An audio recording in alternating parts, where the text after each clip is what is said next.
Kita kembali membuka sesi tanya jawab. Yang ingin bertanya boleh silahkan sebutkan nama dan pertanyaannya. Assalamualaikum warahmatullahi wabarakatuh. Bismillahirrahmanirrahim. Perkenalkan Pak Ustadz, nama saya Mega Nilawati. Sebelumnya ayah saya pernah menasihati saya untuk giat belajar dan jadi giat belajar dalam pendidikan agar saya nanti punya karir yang bagus. Lalu setelah itu ayah saya meninggal di tahun 2017 dan akhirnya saya giat belajar kan, karena itu salah satu nasihat ayah saya yang saya ingat. Hingga akhir saya wisuda, dan setelah saya wisuda ibu saya sakit.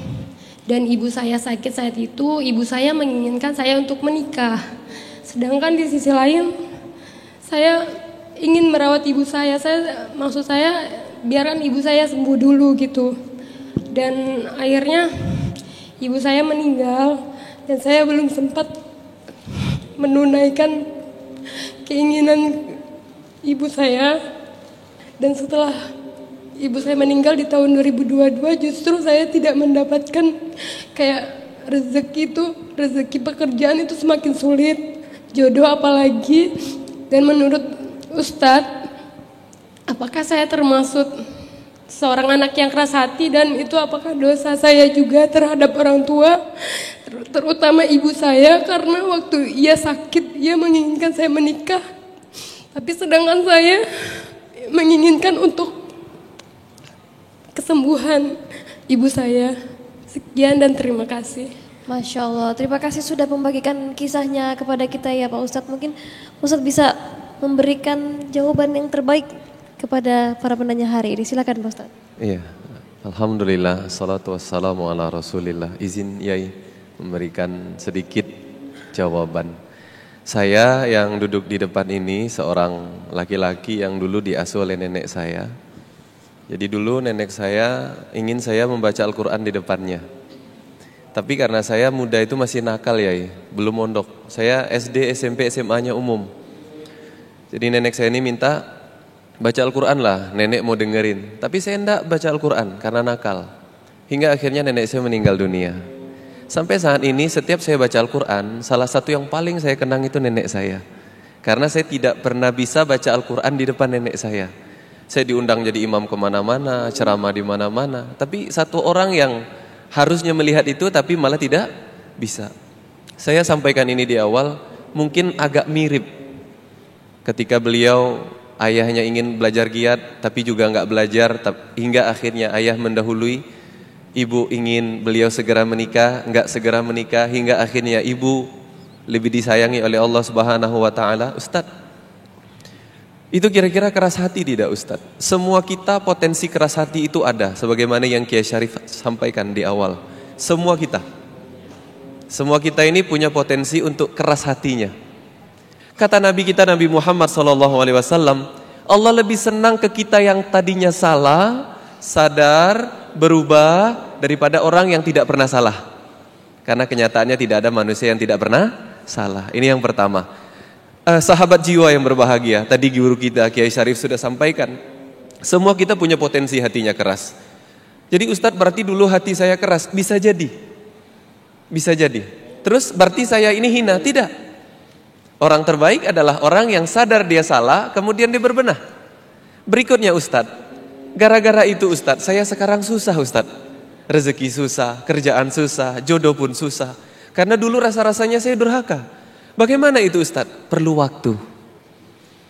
waktu. Sabar, bertahanlah. Dengan berjalan waktu, sembari kita berbenah, semua akan Allah perbaiki kembali. Allah akan hadirkan kembali orang-orang yang sayang kepada kita. Allah akan hadirkan kembali orang-orang yang cinta sama kita. Allah akan hadirkan kembali orang-orang yang peduli sama kita, walaupun mungkin itu bukan orang yang kita harapkan. Mungkin bukan orang tua kita dalam artian ayah atau ibu, bukan mungkin keluarga kita, tapi Allah pasti hadirkan. Tugas kita sabar, bertahan, jangan menyerah. Selagi kita sudah sadar dan bertaubat, Allah akan perbaiki hidup kita. Demikian, mudah-mudahan bisa memberikan sedikit jawaban karena kisahnya kita hampir sama dan Dan saya merasa hari ini Allah menghadirkan orang-orang baik dalam hidup saya. Satu kalimat yang mungkin saya perlu share. Saya sering bersyukur kepada Allah sambil menangis, Kiai. Saya bilang begini dalam doa saya, ya Allah, terima kasih ya Allah, Engkau selalu hadirkan orang-orang baik dalam hidup hamba, hingga sampai detik ini hamba bisa meniti jalanmu semaksimal kemampuan hamba. Agar itu tercapai, sabar, jangan menyerah, semua akan Allah perbaiki. Demikian, wallahu a'lam bishawab. Masya Allah Ustadz, terima kasih jawaban yang luar biasa mencerahkan kita semua yang hadir di sini. Sekali lagi terima kasih Ustadz dan Kiai. Sama-sama. Dan sahabat jiwa, di segmen selanjutnya kita akan berdoa bersama, bermuhasabah bersama. Untuk itu jangan kemana-mana, tetaplah di Renungan Jiwa.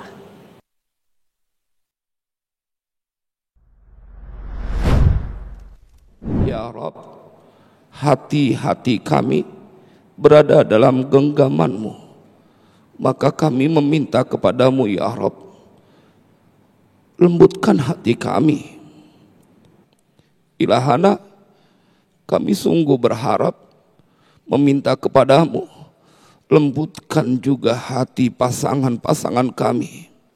Jadikan kami keluarga yang penuh dengan kasih sayang, terusus untuk belahan jiwa anak-anak kami. Ya Rabb, Engkau yang menggenggam segala ketentuan. Jadikan mereka orang-orang yang berhati lembut, mereka yang melakukan ketaatan.